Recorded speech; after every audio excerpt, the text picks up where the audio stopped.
Hello, baseball fans, and hey, we're getting ready for a great old month that is October. The road to the World Series is underway. We're in the ALCS currently, and of course living in Hamilton, Ontario, Canada. The Toronto Blue Jays are always in the news. I initially put together this video in the hopes that they'd be in the ALDS, so the timing would be perfect. But in true Toronto fashion, they blew it and they're out. Well, I will say, one friend of mine, after my Gary Carter video, said that, it was good how I emphasized how Carter became a big part of Canadian culture, making the Expos into Canada's team. But of course, as the Expos' journey to credibility in the playoffs was one to behold, so was that of the 1985 Toronto Blue Jays, which began their path to becoming Canada's team. But let's rewind. The Toronto Blue Jays entered the American League and all of Major League Baseball in 1977. The Expos have been part of the National League since 1969 and yet to find any success at that point. Very rarely did expansion teams ever excel fast in baseball, the 97 Marlins and 2001 Diamondbacks aside. But either way, Toronto was a tried and true sports market, of course, mostly known for the Toronto Maple Leafs. They're a highly successful hockey team who, don't laugh, they were highly successful at one point. Anyway, around this time, the Leafs were still a prominent playoff team so stop laughing, it's true! The point is that the team made lots and lots and lots of money. Okay, there we go. At least you can't argue with that. Even though the speed bumps in the Montreal Expos franchise were still presenting themselves, they did have a good following, so a team in Toronto was the next best thing. And in typical Canadian fashion, the first Jays game ever on April 7, 1977, saw them take the field covered in snow. But of course, like any expansion team, they sucked. They also sucked in 1978 to boot, but now at least they had a new GM who was going to work like hell to turn this team into something special. His name is Pat Gillick. Gillick knew the years ahead weren't going to be easy. After all, it's a stigma that sticks with Canadian teams that have had trouble within the market. The NBA and the NHL too seem to also suffer that to this very day. Seems as though people use Canadian teams to build themselves up, make a little bit of money, and then try to make more signing with big market teams. The Jays were not a slouch in the attendance department, but even CFL's Toronto Argonauts seem to be drawing better crowds at this point. Hey, I said stop laughing! And they weren't a very good club themselves, however. But he wasn't wasting any time, Gillick that is. In the 1978 draft, he selected Lloyd Mosby, a center fielder from St. Mary's. And in the 5th round, a pitcher with very little experience named Dave Stieb.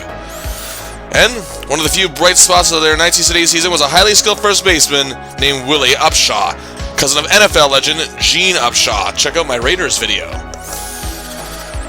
High-priced talent just wasn't in the cards for the Jays. They weren't making enough money to pay the exchange rate of Canadian dollars for American talent, so Gillick and his crack scouting team worked to the core, going over every possibility of what it would take to turn them into a winner, almost like Moneyball without the analytics. They acquired Dominican shortstop Alfredo Griffin as a free agent. Aside from having a really cool name, he was skilled at his position. However, the 1979 season wasn't all that much better. Gillick made a deal with the devil, that being George Steinbrenner and the Yankees. Shortly after the 1979 season ended, it would be a steal of a deal, however. He dealt catcher Rick Cerrone, pitcher Tom Underwood, and outfielder Ted Wilborn to the New York Yankees for all-star first baseman Chris Chambliss, who never played a single game with the Jays, pitcher Paul Mirabella, and the leadoff man they've been looking for all this time, a hidden gem named Damaso Garcia. Garcia was a utility guy who only played 29 games for the Yanks over the course of 2 years, spending lots of time in the minors. But the Jays scouts saw something in him and felt he could be developed into a star. Gillick and the Jays had one of the best development systems in the league, with guys like Mosby and Stieb really coming along, as was Upshaw, who was on the main roster. In 1980, the Jays showed a little bit of growth. They managed to lose less than 100 games for the first time in their short-lived history. It may sound like I'm being snarky, but that's just how expansion baseball worked back then. You can see here that the division was highly competitive, with 5 winning records. Back in a time where only one team from each division made the playoffs. There was only 2 divisions, and of course, that's just how it worked back then. It's a far cry from what it is today. Meaning this awesome Orioles team missed the playoffs. Even the only losing team in the division, Cleveland, was just 2 games below 500. The only losing team aside from the Jays, that is.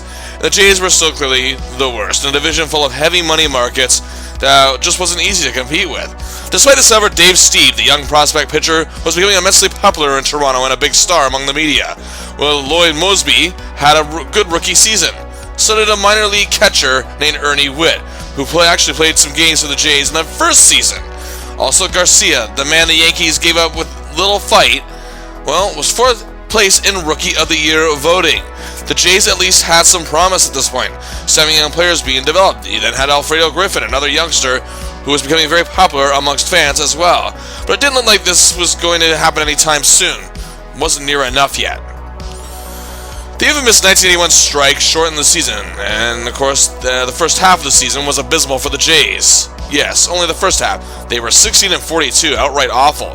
However, the second half they were still a losing team, but showed some life at 21-27. So, again, far cry from how bad they were. Dave Stieb was the all-star, while flaws from the likes of Griffin didn't really help matters. However, a rookie they drafted back in 1977 made the main roster, finished 8th in Rookie of the Year voting.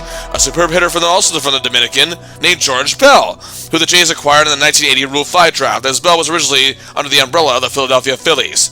The pitching staff still had a lot of growth to undergo, however, despite Jays hitters growing and emerging rapidly.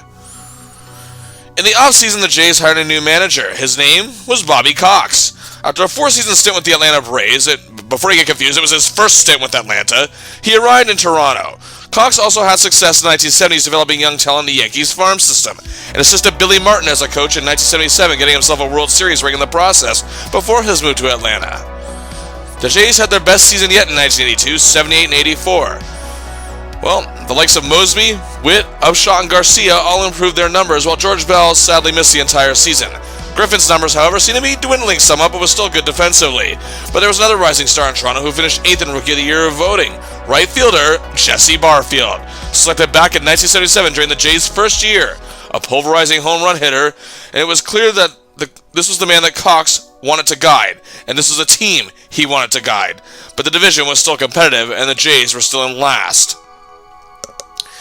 Though in 1983, something happened. The team was not so young anymore, not so inexperienced. Mosby, Garcia, and Upshaw all batted over 300.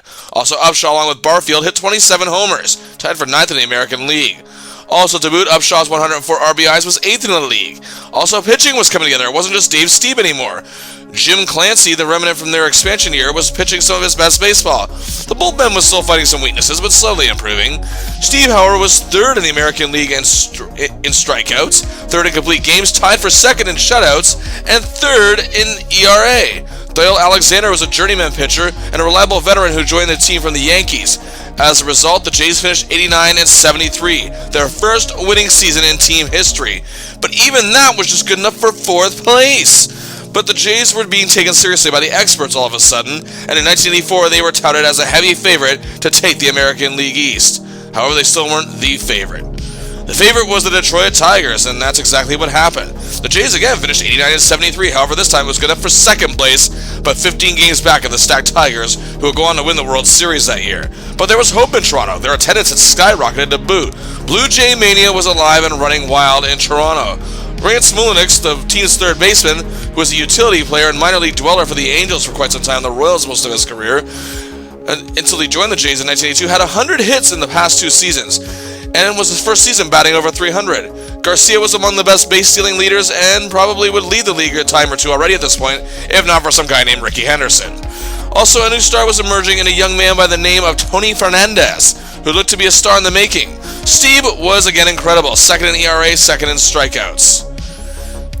The Jays, however, felt they wanted to add strength to their bullpen, and since they felt that Fernandez was a future star with a better offensive input than Griffin, well, they parted ways with their ever-popular Alfredo Griffin, along with Dave Collins, 10-year veteran and 300 hitter, and an undisclosed amount of cash to the Oakland A's for relief pitcher Bill Caudle. Caudle was coming off one of the best seasons of his career with 36 saves, a 2.71 ERA, 89 strikeouts in his only year with the Oakland A's. He also had 2 great seasons in Seattle prior to that, as he has a career total at this point of 89 saves and 534 strikeouts. An excellent addition to the Jays, but again a roll of the dice.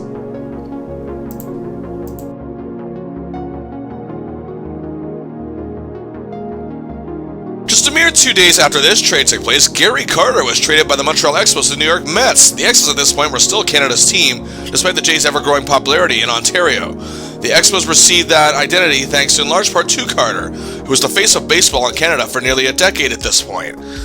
Now, the Jays at least seem to be able to rival their National League Northern counterparts for that title. But they simply wanted the title of champion. Something the Expos had only one chance to do, and that was in the strike short 1981 season, and failed to do so, losing in the NLCS. The Expos, however, were able to make the odd big deal here and there, and Griffin, the Griffin trade for Cottle was the closest thing to a blockbuster trade or signing the Jays had made in a while. But like the Expos, they grew most of their talent from the ground up. Pat Gillick realized that the big money players don't want to come here. When they're free agents, if nobody wants to make those blockbuster trades with them, then why go there? Also joining the team this year was a former All-Star, 14-year veteran, Jeff Burrows, as a designated hitter. Gillick seemed to have everything mapped out from the moment he took over as general manager in 1978. With a great team of scouts, this was the Jays team that had matured and was something to behold, and Bobby Cox was ready to push them forward. Ah, yes, 1985 in Toronto. What a time to be alive, even if I was only 2 years old and living in Hamilton. But still, a haven of Canadiana and pop culture and living 24/7. Television, of course, City TV, original Toronto-oriented programming, their top-notch news team. People such as Gord Martineau and Mark Daly weren't just anchors and reporters, they were household names. And hey, speaking of Mark Daly, who didn't love those late great movies voiceovers? Oh, Much Music, which launched in August of 1984. Capture the Imagination became the nation's music station. Speaking of music, shopping for your favorite records by Bruce Springsteen, Prince, Madonna, Rush, Honeymoon Suite, Corey Hart, Bryan Adams, and the Culture Club at either Stanley Record Man or A&A Records on Yonge Street. You could choose one or go to both. They were both f***ing awesome. Speaking of music, the Horseshoe Tavern, launching the likes of new artists such as Jane Seabury and a new band out of Ontario called Blue Rodeo. And the radio stations. Oh, how about the radio stations, such as the legendary 1050 Chum, the legendary Chum Countdown, CFTR 680 AM, or as the popularity of FM radio skyrocketed at Toronto's Best Rock Q107, CFNY 102.1, the spirit of the radio, 98.1 CHFI, so many options, but of course the sports. The launch of TSN occurred the same day as Much Music. Also, the Leafs absolutely sucked. I don't mean eliminated from the playoffs in the first round every year suck. I mean they really, really sucked, as in they either missed the playoffs with a really bad record or slipped in merely because they were the best of the worst in the league. But they still had their devoted following, thanks a lot to the likes of someone like Rick Vide. The Argos 2 years prior broke their 31-year Grey Cup drought and were packing CNE Stadium in 1984. However, by 1985, Blue Jays merchandise was flying off the shelves at local sports stores, Sellers, or the Eaton Center. Sponsorship and promotion deals with Shoppers Drug Mart and Petro-Canada with giveaways and contests were a roaring success. So sit back, relax, grab that bag of Hostess potato chips that you just bought at your local Becker's, and we're off to our journey. 1985. Okay, Blue Jays, let's play ball. Opening day, April 8, 1985, a road trip to KC against the highly talented Royals led by George Brett. Dave Steve, the ace, starts for the Jays. Bud Black is on the mound for KC. Buck Martinez hit a sac fly RBI to give the Jays a 1-0 lead in the top of the second. Steve, however, ran into trouble in the bottom of the seventh after hitting Onyx Concepcion with a pitch. And now with runners at the corners, master hitter Willie Wilson up to bat. He nails a huge shot, a 2-run RBI double, and the Royals go 2-1 and they hang on. The Jays, however, bounced back to take the next two games, a 1-0 win and a thrilling 4-3 10th inning win. Both games won by a new reliever, Bill Cottle, and the latter saw a game-winning homer from George Bell. Next up were the Baltimore Orioles, and they drop a brutal 7-2 loss as the Jays batters are already being criticized this early on for their play. But they'd come alive the next game in an 8-7 loss. But they didn't get swept as they got a 5-3 win and start the season 3-3. Not terrible. And the home opener against the Texas Rangers in front of a monster crowd of 45,000, the Jays play like crap. The Rangers lit up Louis Leal with 4 runs in the top of the 5th, ending his day, and while a 3-run shot by Garth Yorg got the CNE Stadium rocking, well, the Rangers just kept scoring runs and won 9-4. However, the next night they gave the fans something exciting to cheer about. 1-0 Rangers in the bottom of the 10th. Martinez and Matuzek singled, and Jesse Barfield hits a 3-run home run shot to win it. This would begin a streak of 4 wins in a row that would be followed by 3 losses, and the Jays, however, went on a tear soon after. A 7-game winning streak. On that streak, the bats were hot despite the struggles of leadoff man Garcia and Barfield. The big star making the headlines was George Bell with a huge .444 batting average during this stretch, 7.41 slugging percentage, 12 hits, 8 runs, 5 RBIs, 2 homers. Ernie Witt is also racking up excellent numbers, as is the man they pinned high hopes on replacing Griffin, Tony Fernandez. After May 1st, the Jays found themselves in first place, half a game up on the Baltimore Orioles. In the first month, the Jays pitching staff looked sharp. Steve didn't have a stellar record, but his ERA was on point as it always was. Doyle Alexander, the veteran of 17 and 14 seasons, was amazing on the mound. Bill Caudill looked like he was proving to be a huge get, while Louis Leal had some decent numbers, as did a youngster by the name of Jimmy Key, who worked his way into a more prominent spot on the team. He was also showing that he had a lot to offer. The Jays' cohesiveness at this time was on display in an assertive 10-1 win over the Oakland A's at home on May 7th, which saw former Jay Griffin drive in the only run that the A's scored. Upshaw played great, Bell stayed hot, and Ernie Whittis having a banner year to boot. However, the Jays at this point had fallen to second, just a game back of Baltimore. They eventually moved ahead a few games later, but the O's were always closing the gap. Then the Jays proceeded to go on a huge 8-game winning streak late in the month. That began with a sweep over the White Sox, where Barfield hit back-to-back homers in 2 games. A 4-game sweep of the Tribe, where Ernie Whitt shined and Dave Steve won his 3rd game in a row. A complete game win, a 6-1 victory as well over the White Sox, 8 in a row. Garcia had broken out of his early season slump, and the top of the order was red hot. Upshaw struggled a little bit, but still managed 6 RBIs. Bell's numbers were down, but he still clocked 7 RBIs. The story of the month was Ernie Whitt, with a batting average that was pushing 500, with a 500 on-base percentage and 1,000 slugging. Wow. 11 hits, 11 RBIs, 11 homers. Matusek was now the full-time designated hitter with Burrows on standby, and Barfield also played some huge games. The Jays looked good in June as well, and in a 9-2 win over the defending World Series champion Tigers on June the 7th, their 5th win in a row, where Bell hit his 11th homer and Witt hit his 7th. Steve picked up his 6th win of the season and tossed 4 strikeouts. But what's even better is that the Jays had a 6.5 game lead in first place in the American League East, as other contenders were faltering. But then after getting dominated by Detroit, ending their streak where they lose 3 in a row, they'd beat the Yankees in back-to-back games. The latter game saw Steve throwing 8 strikeouts. But then they'd hit a 6-game losing skid, which saw Witt dramatically drop off, as well as Mosby. Upshaw was playing terribly and receiving heavy criticism for it to boot. Bell's numbers were solid, but Tony Fernandez was playing extremely well in this stretch. Their lead had shrunk to 2.5 games, and while Baltimore was no longer their biggest worry, it was now the defending champion Tigers on their tail feathers, while a red-hot Boston Red Sox team was also posing a threat. They broke the losing streak with a convincing 5-1 win on the road in Milwaukee, where Bell had 2 RBIs and Jim Clancy pitched a very solid outing, and Caudill got his 10th save of the year already. It was his first of 3 straight wins, and they took back-to-back games over Boston. The former of the 2, Garcia, had a huge 4 RBI night, and the latter, Upshaw, broke his slump with a homer. But the Tigers kept winning as well and remained just 2.5 games back. They'd win 5 of 6 games in this stretch, but after a loss to the Brewers on June 26th, the Tigers found themselves only 2 games back. However, in a huge 3-game series against the Tigers, the Jays took 2 out of 3 to end June. And Steve struck out 6th and gave out just 3 hits and no runs in the first game, and George Bell's 2-run homer was all they needed for the win. But in the second game, the Jays were limited to just 2 hits in an 8-0 thrashing. In the third game, the Jays lit up the Tigers' ace pitcher, Jack Morris, with home runs with Garcia, Witt, and Upshaw, and at the top of the 8th, a game-winning RBI from Garcia to break a 6-5 tie. The Jays are now 3.5 games up. As July commenced, the Jays on July 9th had just won their 3rd straight game, this one a victory over the Mariners, still 3.5 games up in first place. But after it was over, they made a big trade. Now, despite how well Matusek has been playing most of the year, the Jays wanted more depth and strength at the designated hitter position, so they sent Matusek to the Los Angeles Dodgers in exchange for one of the best all-around batters in the game, Al Oliver. A 17-year veteran who, despite being 38 years old, could still hit the ball a ton.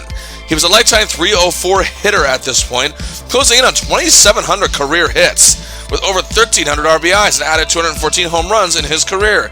He spent 8 seasons in Pittsburgh, winning a World Series with the Pirates in 1971. He followed that up with 4 excellent seasons in Texas for the Rangers, then 2 seasons with the Montreal Expos, where he won the batting title and the league lead in RBIs both in 1982. In 1984, he split time between the Phillies and the Giants, but still batted over 300, but was a part-time player, however, this season in Los Angeles. His numbers had gone down. In total, he had 3 Silver Slugger awards to boot, was a 7-time All-Star, and consistently in MVP voting throughout most of his career. He had spent this season as a part-time player in the Dodgers, like I said, just playing 35 games with numbers that were well below his standards. But with him getting older, a role as a designated hitter in the American League is actually perfect for him.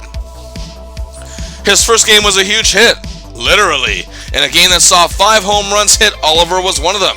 A 2-run shot in the top of the 5th, and then he added another RBI in the 7th in an 11-1 win over Seattle. It was his first home run since September 5th, 1983, while playing for the Expos.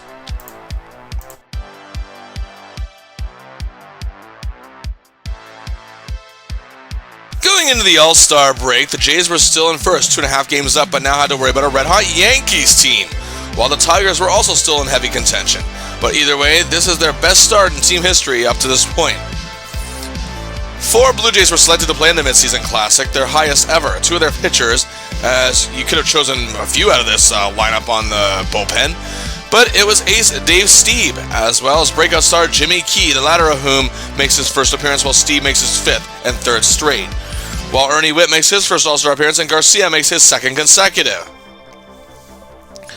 It's clear Gillick has done a great job, but this pitching staff is a work of art at this point. Ace Dave Stieb had an astounding 1.87 ERA at the All-Star break. Reliever Bill Cottle was making some big saves. Doyle Alexander looked good in many areas, but the breakout star was Jimmy Key, a tremendous ERA of 2.85, winning fans over in Toronto and becoming a popular fan favorite. Speaking of fan favorites, Jim Clancy, who had been with the Jays since the beginning, was also having a good year, although Louis Leal was the only one in the starting rotation who struggled greatly and was sent to the minors and would never play another Major League game again. The Jays finished July on a hot streak, winning 10 out of 11. It started with an 11-4 win over the A's as Barfield had 3 RBIs. Just saw the second appearance of future All-Star Cecil Fielder. In a sweep over the Mariners, saw sharp pitching from Alexander and Key. Barfield is staying pretty hot at this point too, although he would start to cool off a bit. It was then a 4-game sweep over the Angels, which saw Dave Stieb and Doyle Alexander obtain their 10th respective wins. Huge games from Garcia, Mosby, and Upshaw, and a substitute right fielder, Lou Thornton, also helped a great deal. Garcia's home run in the top of the 10th made it 9 in a row for the Jays as they beat the Orioles 4-3. And a win from a 27-year-old rookie emerging as an important member of the pitching staff, Tom Henke to boot. The streak stalled in a 4-3 loss, however, to the O's, but they bounced back against them with a 5-3 win after home runs from Mullenix, Barfield, and Bell. In the streak, Garcia was proving just why he was an all-star. Mullenix was abysmal other than that homer against the Orioles, and Mosby was injured and missed a few games, but was still productive when healthy. Upshaw was playing his best ball all year at this point, batting .429, slugging .714, 12 hits, 8 RBIs, and 2 homers. Bell's numbers were down, but hey, he still notched 5 RBIs. Whitt was marvelous, batting over .300 and slugging over .600, 9 hits, 6 RBIs, 2 homers. Al Oliver seemed to be adjusting very well to Toronto. He may not have been racking up the numbers that, he was used to, other than the actual hits, but as they say in the movie Moneyball, he gets on base. An outstanding stretch for Barfield, a slugging percentage of .818, 9 RBIs, and 3 home runs. It wasn't Fernandez's best month, but hey, he notched 11 hits. And the Jays are up 7.5 games in first. The team, of course, still playing very well in August, going 17-10. But the team had to overcome some adversity. In pitching, Stieb went cold. Alexander wasn't playing his best. Even Key struggled in some games. However, Dennis Lamb, who had been flying under the radar all season as a reliever and really not that much liked by Blue Jays fans at all, was an 8-0 pitcher at this point in the season. People wondering how that happened. Cottle also went cold, but Tom Henke was becoming very popular in the 4-1-6, making waves with 8 saves in August alone. And Tom Filler, a minor league journeyman who is now a starter after Leal was sent to the minors, also emerged out of nowhere and was 7-0. Both George Bell and Jesse Barfield reached their 20th home runs of the year on top of that. As for Bell, he was becoming a tried-and-true superstar among Toronto sports fans. Cecil Fielder hit the first home run of his career, and in what would be many, .319 to be exact. Mosby, Upshaw, Barfield, and Fernandez all had a big month. The Jays' lead was 5 games in first place with just 1 month to go in the season. It seemed as though the Yankees were the only real major threat. The Tigers had slipped back, and their chances were starting to fade. But the city of Toronto was ready for this, and Blue Jay Nation had its highest population ever as the team was capturing the hearts of the fans not just in our hometown, not just Ontario, but across the country. They just didn't seem like they could be taken down. Like I said, even despite adversity, they still maintained a good winning record. The Yankees kept getting close, as the Jays, however, were still looking sharp in September, and it looked like they couldn't be stopped. However, as the month kept rolling and the season was getting close to ending, on September 24th, Jesse Barfield hit his 26th homer of the year, plus 2 RBIs from Fernandez, and pitcher Dennis Lamp moves to 11-0, a big 6-2 win. And more importantly, we're 7 games up in first with a prospective 12 games to go. It didn't look like it was probable for them to collapse. But this is Toronto. But now the Jays had 6 official games to go. As their 162nd game could be a makeup game or a 1-game playoff, who knows. But we'll see. It's only necessary if the Yankees can reach them in the standings. At the end of September, the Yankees took a doubleheader and a win over the Baltimore Orioles the next day and closed the gap to just 5 games, with also having 6 official games to go with a possible 7th, like the Jays. The Jays were oh so close, and they had a series against the Tigers, who collapsed but were still more than good enough to play spoiler. And the final series of the year, just like it was written to be that way, would be with the Yankees, while the Yanks' next series would be against the lowly Brewers. The Jays took on the Tigers in Detroit, and the first game was on October 1st. It was a disaster. They left several runners stranded on base in a 6-1 loss. Also, the Yanks down the Brewers, and now we're only 4 games back. It got even worse for the Jays the next days. The epic pitching showdown between storied rivals Jack Morris and Dave Steep took center stage. However, the Tigers won 4-2 off of homers from Darrell Evans and Kirk Gibson. The only saving grace is that the Yankees lost that day as well, and still remain 4 games back. The Jays were shut out as the Tigers sweep that series, a 2-0 win. More runners left stranded on base than the Yankees win against the Brewers. 3 games back, a 3-game series to go against each other coming up. This cannot be happening, Toronto! Oh boy, here we go. So now everything the Jays have worked for is on the line. They are 3 games up, and the Yankees would need a sweep, however, to force a 1-game playoff. The series would take place at home, and here we go. The first game. Jimmy Key is on the mound for the Jays. Over 47,000 in attendance to perhaps witness history. No score until the top of the 5th, when Bob Meacham scores an RBI double, followed by Ricky Henderson driving in a run with a single 2-0 Yanks. The X is in silence. But then the Jays make the Yanks pay dearly for a mistake, with runners at second and third. An easy grounder by Mosby that should have ended the inning, and an easy out for the Bronx Bombers eventually cost them, however, and the error allowed Whit and Garcia to score, and the T.O. faithful went crazy. The game was tied. However, in the bottom of the 8th, Cliff Johnson hit an RBI single driving in Mosby. It's 3-2 Jays, 3 outs away from their first division title. Oh, Tom Henke, the #1 closer now, is here to finish this thing off. And first up for the Yanks is Mark Hagliarulo. Fly ball, 1 down, 2 to go. Here comes Willie Randolph at bat. Strike out. Yes, one more. Butch Weidiger is up to bat in. Home run. Oh boy, the game is tied 3-3, and the X, which was shaken to its core, was now silenced. Then the Yankees now had 2 runners on. Henke's night was done. In comes Steve Davis to face Mattingly, and fly ball. Okay, the Jays still have a chance to win it in the bottom of the frame. Wait, hold on. He dropped it? He dropped the fly ball. Meacham reaches home. 4-3 Yankees. Oh no. Oh, bottom of the 9th. The Jays try to stay in it. Barfield grounds out. Fernandez singles. Garcia grounds out. Mosby grounds out. Game over. Yankees win. Wow, is this collapse really happening? You'd swear this is a Toronto sports team and... Oh, right. Well, panic had now set in with the fans and media. The Jays just couldn't clinch despite ample chances even before this series was underway. Doyle Alexander was on the mound for the Jays. Joe Crowley at 12-5 for the Yanks. Oh boy. The nail biting across Toronto stopped, however, in the bottom of the 2nd. Despite being down to the final out of the inning, Witt comes to bat, and he crushes it to deep right. Going, baby, going. It's 1-0 Jays. In the bottom of the 3rd, top of the order up, which had been switched up at this point. Garcia led off. He grounded out, however. But then Mosby comes at the bat. Slugs it to deep right. It's out of here. 2-0 Jays. Next up, Shaw. He hits it to... You guessed it, deep right, home run, 3 solo shots, 3-0 Jays.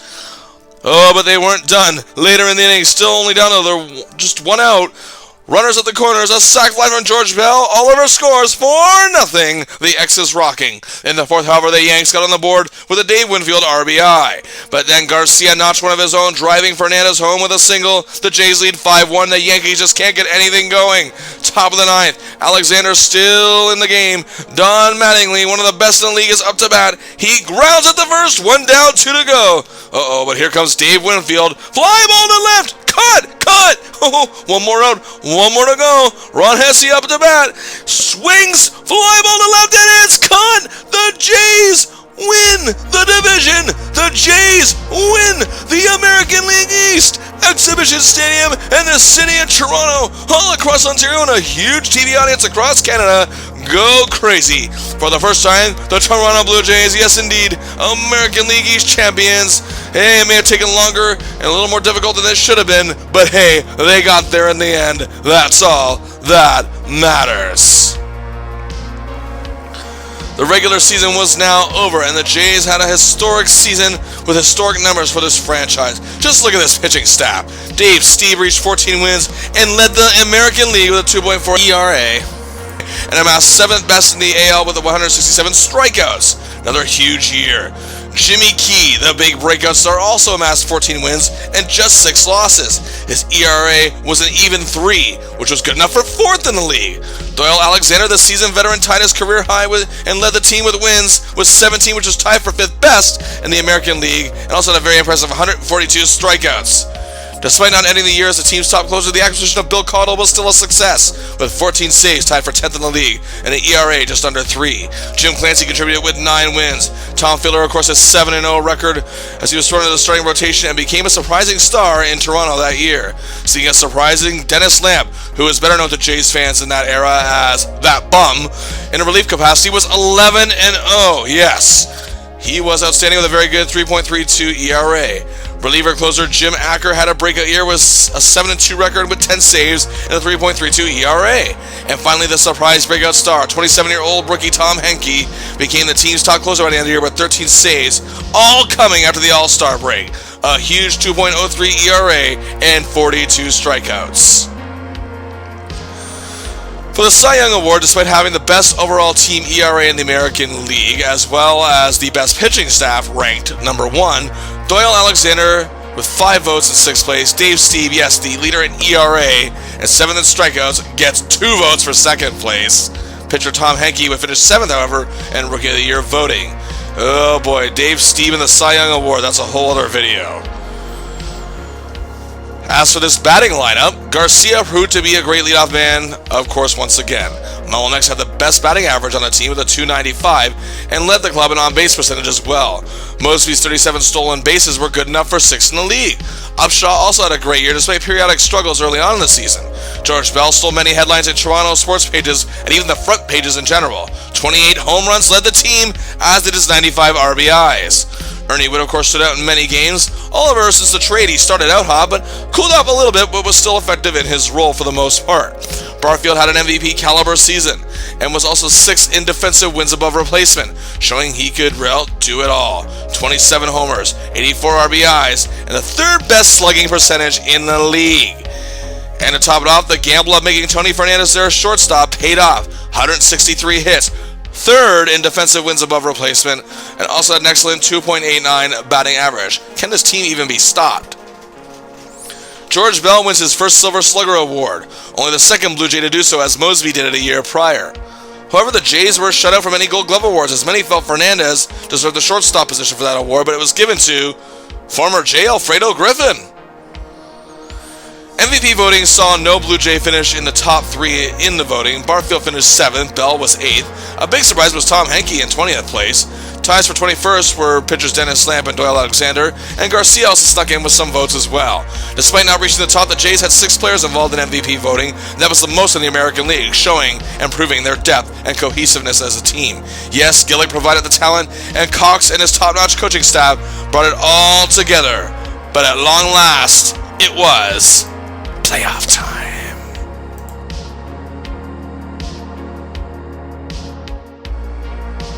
And now the Jays have a chance to make more history, as now they are in the ALCS for the very first time, and awaiting them, the American League West champions, making their second straight ALCS appearance, and, well, their third in the decade. A team, since their 1980 World Series loss, has always been a prominent contender, striving to get back to that championship game, the Kansas City Royals. They had lost the ALCS to the Tigers the year prior. They've only missed the playoffs twice in this decade so far, being in 82 and 83, but finished with winning records in second place both years. A team that was always winning the wings but could never win the big one. The Royals were stacked, however, with talent. First baseman Stephen Balboni was third in homers. Leadoff man, center fielder, and top base runner Willie Wilson. Also, he had all-star catcher Jim Sundberg. Superstar second baseman Frank White. Lonnie Smith, a two-time World Series winning left fielder. All-star designator hitter, 16-year veteran Hal McRae. And leading the batters, the great third baseman George Brett. Second in batting average, second in on-base percentage, first in slugging, fifth in runs scored, eighth in hits, second in total bases, seventh in homers, fifth in RBIs, Gold Glove, Silver Slugger, and yet he was still only second in MVP voting. Go figure. Their pitching was outstanding as well, led by sophomore ace Brett Saberhagen, along with closer Dan Quisenberry, a five-time winner of the AL Rolaids Relief Man of the Year award, including this season, leading the majors in saves with 37. And managing the club, the great Dick Hauser. Game 1. Exhibition Stadium in Toronto. The nation is watching as the Jays hope to make history and do what the Expos failed to do in 1981 and become the first Major League Baseball Canadian-based club to win a league pennant. A huge crowd at the X, and the ace Dave Stieb is starting for the Jays. Charlie Lee Brandon's 17 wins take the mound for the Royals. Cox makes a shocking decision, however, starting Cliff Johnson at DH and Garth York on third base instead of Rance Mulinix. The first game, playoff game that is, in Jays history, off to a good start. Despite giving up a double to Brett, Stieb and the Jays defense looked good in the first. And mirroring the Royals, however, the Bell got a double, but they failed to score. Sheridan, White, and Balboni went 3 up, 3 down in the second.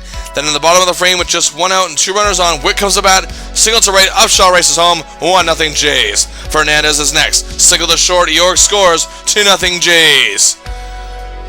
Stieb stayed sharp in the third as Mulinix in the bottom of the frame comes in the pinch hit in the third and the bases loaded, no outs. Lee Brandt's night is over. RBI single. Johnson scores. Oh boy. Yes, Witt is walked. Barfield jogs home. Sack fly from Fernandez. In comes Upshaw. All of a sudden, it's 5-0. And then it was 6-0 into the bottom of the fourth. And in the fifth, 3 up, 3 down. Stieb strikes out Balboni and Sundberg to boot. The Royals really have nothing in the end here and only managed 5 hits the whole game. They do get 1 run in the top of the 9, but it doesn't matter. A huge team effort to take game 1, 6-1. Stieb is outstanding with 8 strikeouts. The Jays lead the series. Bud Black is starting for the Royals. Jimmy Key for the Jays. Game 2 still in Toronto. Game 1 drew monster ratings on Canadian television, and they're ready for more. But in the top of the third, Willie Wilson smashes a 2-run shot. It's 2-0 Royals. It didn't get better in the top of the fourth. Jim Sundberg's RBI double made it 3-0 and ended Jimmy Key's first playoff start. However, Cliff Johnson gets the Jays on the board with an RBI in the bottom of the fourth. But the Jays still trail 3-1 going into the bottom of the sixth. Garcia then struck out. Mosby grounded out. But then a stroke of luck. Bell was hit by a pitch. Johnson singled. Barfield at bat. A wild pitch. Advances the runners to second and third. Barfield singles to center for 2 RBIs. As Johnson and Bell score, the Jays have tied the game. The stadium is shaken once again. In the bottom of the 8th, Bell hits a sac fly to give the Jays their first lead of the game, 4-3. However, Pat Sheridan nails a home run off of a Tom Henke pitch. Leading off the top of the 9th, it's 4-4. Star closer Dan Quisenberry sends it to extra innings. In the 10th, Frank White hits an RBI single, and the Royals lead 5-4 and are 3 outs away from tying the series, heading home for the next 3 games. Fernandez singles to lead out the bottom of the 10th, and advances to second after Garcia grounds out. Mosby, however, drives him home with a single. The game is tied 5-5. Bell up to bat. He could win it, but he flies out, although Mosby has advanced to second due to a pickoff error. In comes Al Oliver, and a pinch hit roll in this game. Comes to bat. He singles to far left, and Mosby bolts home. The Jays win on a walk-off RBI. Here we go. They take the series lead 2-0. What a dramatic comeback and win. Showed what the team truly had as they had the heavily playoff experienced Royals backs against the wall. And now they head to Kansas City, where all they need to do is stay the course and make sure not to lose all 3 games. We now shift to KC. Game 3, a crowd of over 40,000 at Royal Stadium. The fans still have faith and want to see their team finally get the big one. Alexander is up for the Jays while Oliver gets the start at designated hitter. But on the mound for the Royals is their ace, Brett Saberhagen. Well, and the top of the Jays order goes down in short order to start the game.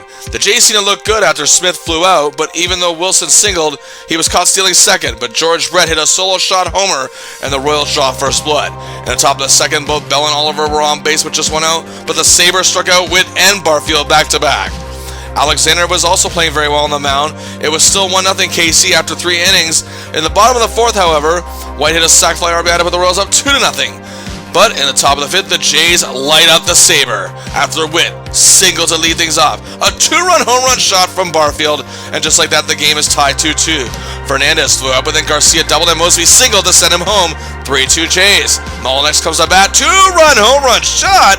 5-2 Jays. Saberhagen's night is done. Royal Stadium is in shock. However, in the bottom of the fifth, Sundberg wakes up the crowd with a solo shot to close the gap at 5-3. But then in the bottom of the sixth, just like that, the game is tied. George Brett hits a 2-run home run shot. Oh man, what a series he is having. It's 5-5. The Royals, however, come away with this one after Balboni drives Brett home off an RBI single in the bottom of the eighth, as Fernandez and Garcia each ground out, and Mosby foul pops in the ninth inning, as the Royals are still in this thing, and the Toronto sports media unleashes the venom on the Jays pitchers, as the team seemed oh so close to taking a 3-0 series lead, but be that as it may, they still lead at 2-1. Game 4, Steve versus Librand. Let's go, let's do it. Part 2. Another crowd of over 40,000 in attendance. The pitchers are doing their thing. The top of the Jays order is 3 up, 3 down. Steve didn't give up a single hit despite walking 2 runners, but still at the bottom of the first unscathed. The Jays had 2 runners on in the second, with no outs, but the Royals notched 3 straight outs. Steve only gave up 2 hits in 6 innings. However, loaded the bases after one of those hits, and 2 walks in the 6th. A 3rd walk to McRae allowed Smith to simply trot home. It's 1-0 Royals after 6. The Jays can't get on the board, and in the bottom of the 7th, Balboni grounds out. Sundberg strikes out, but again, Steve walks 2 batters, and after a 6 strikeout game, his night is done. Henke comes in and gets them out of the jam, but the Royals still lead 1-0. In the top of the 9th, the top of the Jays order coming up. Garcia is walked, Mosby comes up, line drive to right, RBI double. The Jays have tied it.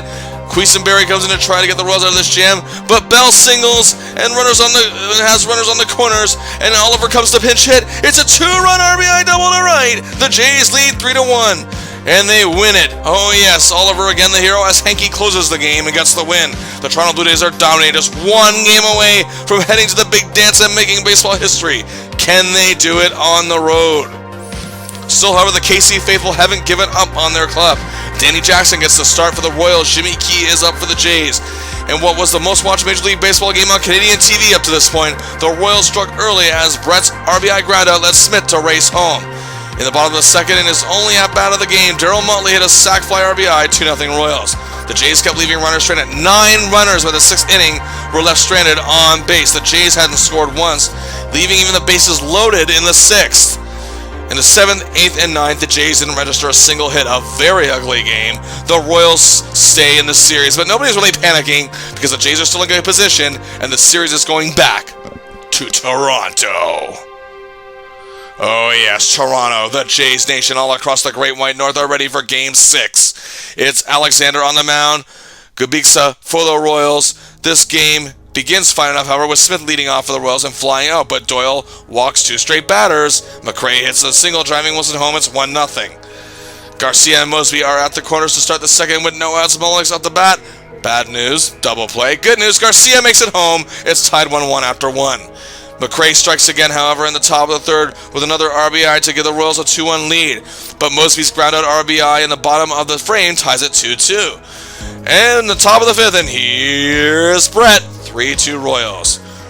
RBIs from Biancalana and Smith make it 5-2 in the top of the 6th. Johnson does drive in a run to keep the Jays trailing 5-3 after 6 innings.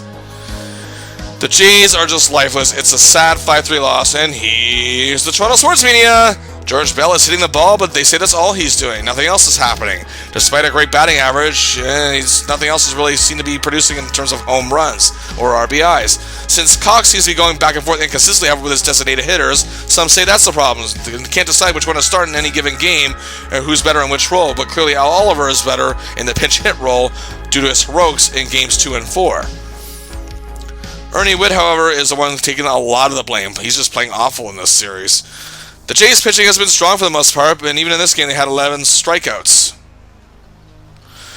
Well, now it has come down to this, the 7th and deciding game. And oh yes, that small group of fickle Toronto sports fans that even existed back then are abounding, as the 5,000 less fans attend this game than the last. But again, it's a record TV audience. And the Jays avoided a collapse once, let's not forget, to make it to the playoffs. Let's not forget about that. It's a battle of the aces, Steve versus Saberhagen. The Jays looked like they were going to drive a huge dagger in the bottom of the first. The bases were loaded. George Bell at the bat. He has yet to hit a homer, and now this will be the time the Jays fan believed in. He flies out. 3 runners stranded.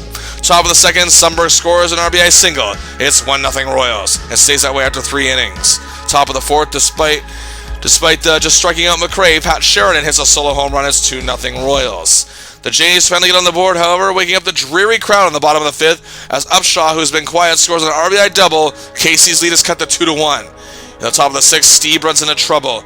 Wilson flew out, but then Brett walked. McRae hit by pitch. Sheridan singles. There's a force out at third. 2 runners on. Balboni walked. Bases loaded. The Jays just need 1 out. Sundberg to bat. He nails it to right. 3-run RBI triple. 5-1 Royals. Steve's night is over, and yeah, you can pretty much guess where this is going. Acker comes in, gives up an RBI single, 6-1 after 6. The collapse is complete. Yep, the Jays failed to get a hit in the 7th and 8th innings. They get 1 back in the 9th, but they still collapse.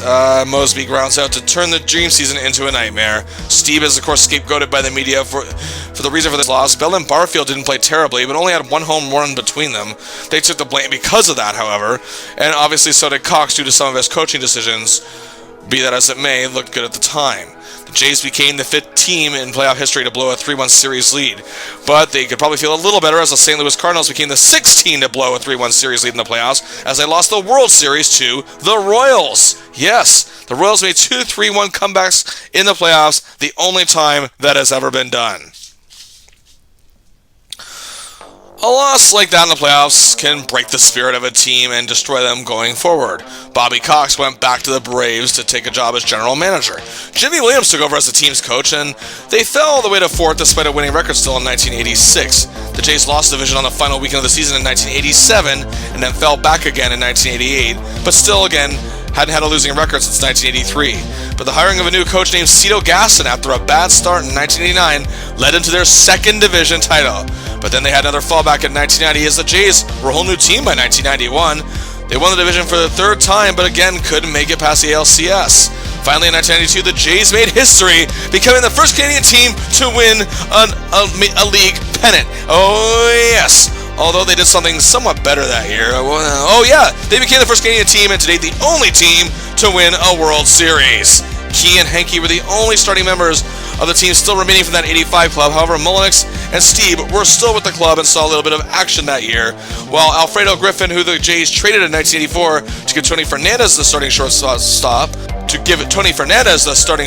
spot, easy for me to say, returned in a backup role. And hey, the Jays liked it so much, well, they went back and won the whole damn thing again, this time the only World Series being won on Canadian soil. Even though those 4 85 alumni players were gone, one came back. Tony Fernandez returned to the team as the starting shortstop after a successful stint in San Diego, but not really fitting in much with the New York Mets, who were a mess. Then, well, he was traded that same year and was a huge factor in the World Series with 9 RBIs. You have to believe only Paul Molitor was better than him through that final. Sadly, no member of this 85 Jays team is in the Hall of Fame, although the arguments for Dave, Steve, and Al Oliver are whole other videos altogether. Thank you for watching our look at the 1985 Toronto Blue Jays, a year where they made history, and a year that in many ways began their trajectory on their way to becoming the best in the league. What other baseball teams would you like to see us cover? Make a suggestion in the comments. Until then, share the video, please hit like, hit subscribe to the channel, and until next time, I'll see ya!